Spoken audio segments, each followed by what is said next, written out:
সকালবেলা ঘুম থেকে উঠেই জানলাটা খুলে যদি এইরকম একটা দৃশ্য দেখা যায় তাহলে কেমন হয় বলেন তো? আর আজকের এই বরফের দিনটা আমরা কিভাবে কাটাইলাম সেইটা নিয়েই থাকছে আজকের ভিডিও। তো যাই হোক, আগে বলেন তো সবাই কেমন আছেন? আমরা কিন্তু খুব ভালো আছি। আর সকালবেলা ঘুম থেকে উঠে মানে গতকাল থেকেই যেহেতু বরফ পড়তেছিল, সেই জন্য সকালবেলা ঘুম থেকে উঠেই আগে জানলাটা খুলে দেখলাম যে বাইরের অবস্থা কী? আর বারান্দায় আইসাই আর তর সইতেছিল না। বরফ এক গাদা নিয়া ছেলের মুখে দিয়ে দিলাম যে, "নে এবার তোর খাকি গড়ি খা।" মানে খাকি গড়ি কিনতে গেলে দেখা গেছে ৫০০ ইয়েনের নিচে নাই। তো এখন কত খাকি গড়ি খাবি খা। তো যাই হোক, এই যে দেখেন মানে এইটা নিয়ে এখন একটু ছেলের সাথে দুষ্টামি চলতেছিল আরকি।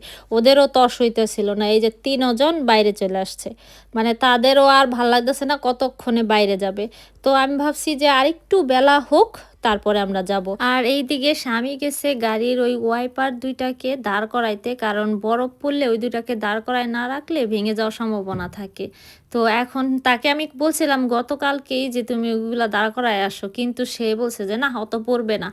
এখন সে ওইগুলার দাঁড়াইছে, অনেকক্ষণ বরফ ধরছে তো এখন হাতে আর পারতেছে না, মানে এত ঠান্ডা। পরে ও বলতেছে যে ওরা নিচে আসলে কিভাবে কি করবে? তো কিছু করার নাই। বরফ আমাদের এদিকে সেভাবে পড়ে না। ওই মানে বছরে ১ বার ২ বার, তাও মানে মোটামুটি অল্প কিছু আরকি পড়ে।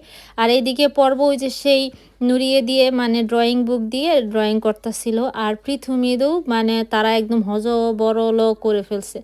দেখছেন অবস্থাটা কি করছে? যাই হোক, কিছু করার নাই। তারা যেহেতু এখনো ছোট, ওইভাবে বললেও বুঝে না, তার জন্য আমি কিছু বলিও না। আর এইদিকে হচ্ছে ওই যে আমাদের সকালবেলা খাওয়া-দাওয়া করে তারপরে আমাদের এই যে নিচে যাওয়ার আরকি প্রস্তুতি চলতাছে। তো এখন আমি একটা বুদ্ধি বের করছি যে হাত মোজা পরার পরেও তো মানে ধরলে পরে বরফ ধরলে পরে আস্তে, আস্তে ভিজে যাবে না? ঠান্ডা হয়ে যাবে। তো যার কারণে হচ্ছে আমি ওদেরকে বলছি কি এইরকম সিস্টেম করে দিতে। তো পরপরে করতে পারছি ওইটা, কিন্তু পৃথিবীতে করতে পারি না যেহেতু ওদের হাতগুলা অনেক ছোট। সেজন্য শুধু মানে ওদের আবার ওর বাবা কোত্থেকে জানি খুঁজা-টুইজা বের করছিল।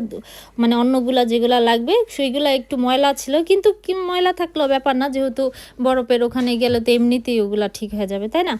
পরে হচ্ছে এই যে আমরা নামছি আর স্বামী হইতাছে আমার জন্য একজোড়া নাগা কচুর ব্যবস্থা করছে। মানে ওরগুলাই আরকি আমারে দিছে। ও যেহেতু আরকি মানে আমাদের সাথে এরকম নাচানাচি আরকি লাফালাফি করবে না। সে বলছে যে, "তুমি তোমার তো মানে ছেলেদের মতো তোমারও একদম বরফ দেখলে মানে থাকে না, হুঁশ থাকে না আরকি। তো যার কারণে তোমরাই মানে নাচানাচি করো, আমি তোমাকে একটু ভিডিও কইরা দিমুনে।" তো ভিডিও কইরা দিব এইটাই আমগো কাছে অনেক। আর হাত মোজা-টোজা সবকিছু পইরা টইরা নিছি।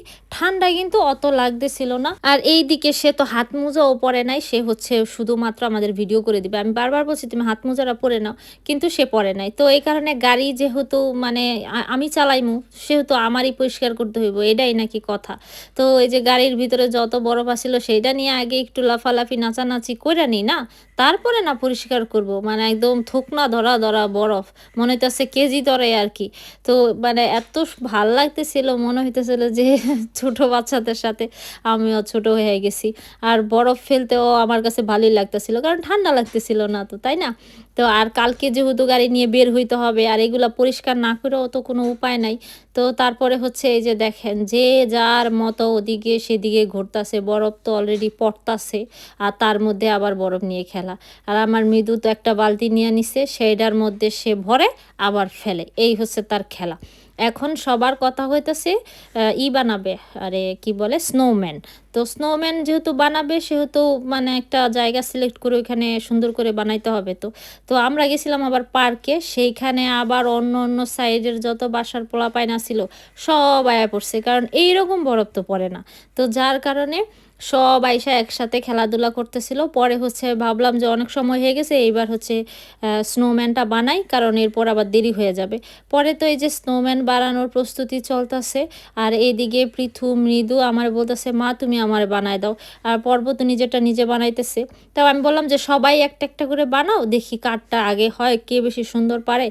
তো এই নিয়েই আরকি চলতাছিল। আসলে এইরকম একটা সুন্দর পরিবেশে মানে বাচ্চাদের সাথে মিলে একদম বাচ্চা হয়ে গিয়ে ওদের মতোই আর কি মানে সব কিছু করা, এটা অন্যরকম একটা মজা। আমিও ওর বাবারে বলতেছিলাম যে, "তুমিও আমাদের সাথে করো।" বলে, "না, আমার এত সুখ নাই।" ওর আবার হচ্ছে একটুতেই ঠান্ডা লেগে যায়। যার কারণে সে ভাবে যে, না যদি আমার ঠান্ডা লেগে যায়। আসলে আমার মনে হয় না বরফ দিয়ে খেললে ঠান্ডা লাগার কথা। যদি ভালোভাবে জামাকাপড় পরে নেওয়া যায়। যদি হচ্ছে ওই মানে রং-ঢং করার হয় তাইলে তো আবার ঠান্ডা লাগবেই, তাই না? তো এখন আজকে অবশ্য রং-টং করি নাই। এর আগে একদিন করছিলাম মানে বুঝছি আরকি। মানে শাড়ি পরে, হ্যাঁ? যখন ছবি তোলা হয় তখন তো আসলে বুঝা যায় না যে ঠান্ডাটা লাগছে। পরে বাসায় গেলে বুঝা যায় আমারে ধর, আমার অবস্থা খারাপ এই আরকি। যাই হোক এই যে আমাদের স্নোম্যান বানানো কিন্তু হয়ে গেছে। এখন হচ্ছে পর্ব ওই চোখ, নাক বসাইতেছে। বাসার থেকে আবার একটা গাজরের টুকরা নিয়ে আইছে। ওইটারে দিয়া হচ্ছে নাক বানাইছে। তো সে নাকটা এমন জায়গায় বসাইছে আমার মনে হয় নাকটা একটু ওই সাইডে যাবে কিনা। তো এখন সে যাই বানাক, সুন্দরই হইছে। পরে আমি বললাম যে একটা মুখ দিয়ে দেই আর সাথে হচ্ছে টুপি দিয়ে দেই। গলায় একটা কিছু দেওয়ার ছিল, মানে দিলে ভালো হইতো আরকি। তো সেটা পরবর্তীতে আবার কখনো বানাইলে তখন আবার অন্যরকম করে বানাবো না। এইবার ১ম তো তাই একটু এরকম আরকি হইছে। তো পরে হচ্ছে আমরা স্নোম্যান বানাইয়া পরে হচ্ছে আমরা আরকি সবাই বাসায় চলে গেছি। কারণ অনেক সময় ধরে এখানে ছিলাম। আর আইসা দেখি সে কিন্তু মানে আগেই আমরা আসার আগেই সে হচ্ছে আইসা পড়ছিল। সে ফোন দেখতাছিল। তারপর সে আবার ঘুমায়েও পড়ল। মানে ভাবেন? আর এইদিকে আমার পোলারা এখন প্রতিদিনই খেলতে চায়। ওই যে একদিন খেলছে না? তো এখন প্রতিদিনই তারা খেলতে চায়। এখন নতুন খেলা কই পাবো প্রতিদিন? তো যাই হোক এই যে দিছি খেলতে কিন্তু খেলা শেষ করে একজনে পারে নাই সেজন্য কিন্তু সে আবার ওই যে শুয়ে পড়ছে। মানে এই হইছে অবস্থা। তো এই ছিল আজকের মতো। তো যাই হোক ভালো থাকবেন। Bye, bye, tata, সায়োনারা।